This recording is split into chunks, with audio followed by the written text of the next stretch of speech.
is a statement in Isaiah basically saying the world is falling apart.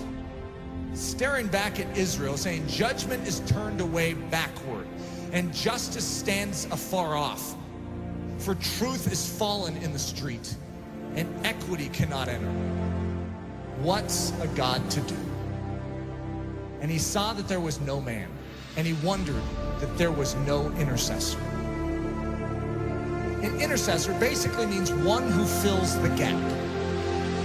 If you have a walled city and there is a hole in the walled city, just this little part that is like broken down, it's like a pile of rubble, and actually you can sneak through it.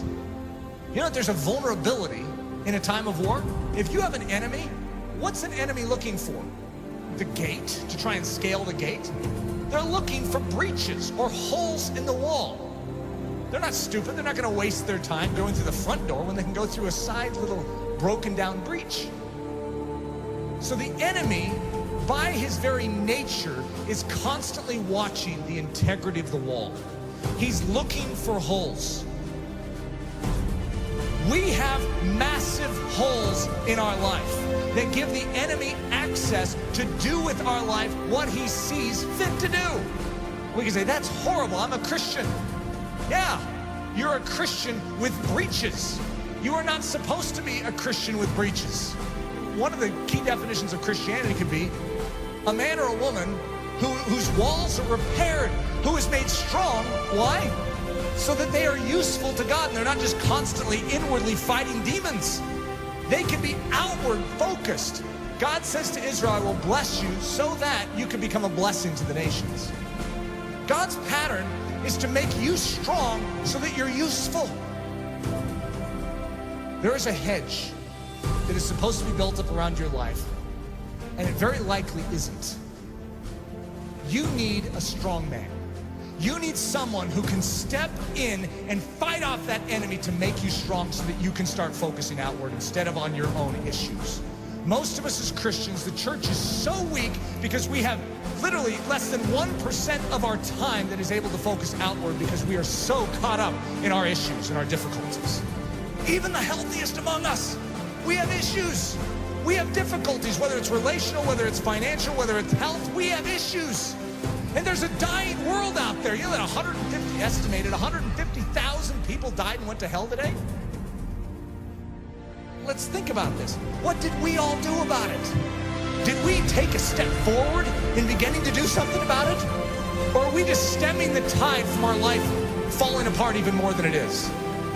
We are living on the defensive instead of the offensive.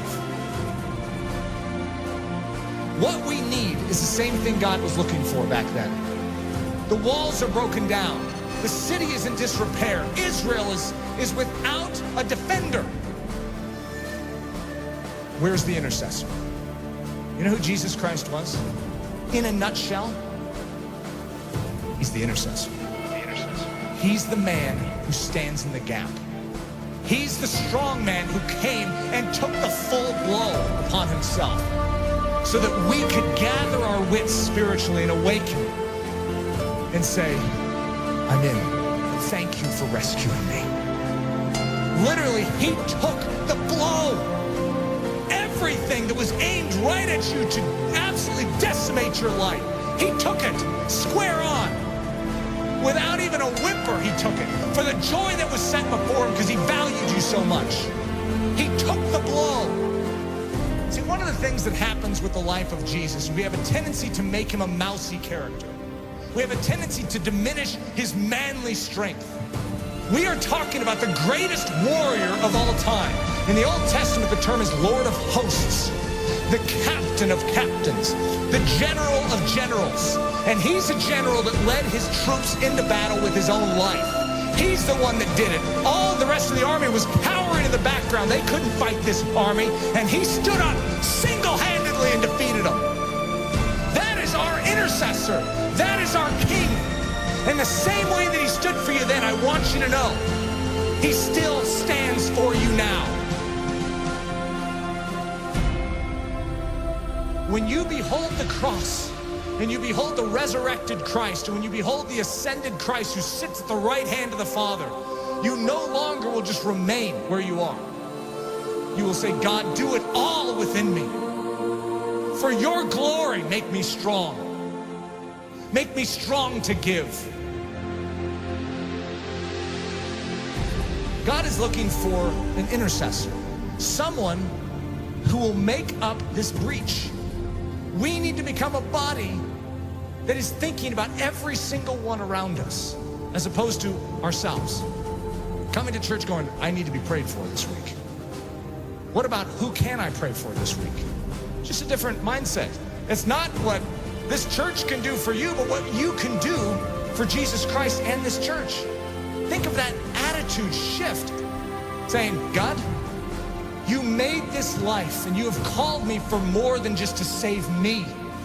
You have rescued me so that I can become a rescuer. Who needs rescued? Who needs help? Who needs me to stand in the gap and take the hit? That's the attitude. It's not your skin and how you can save it. It's how you can spend it for His glory. His glory.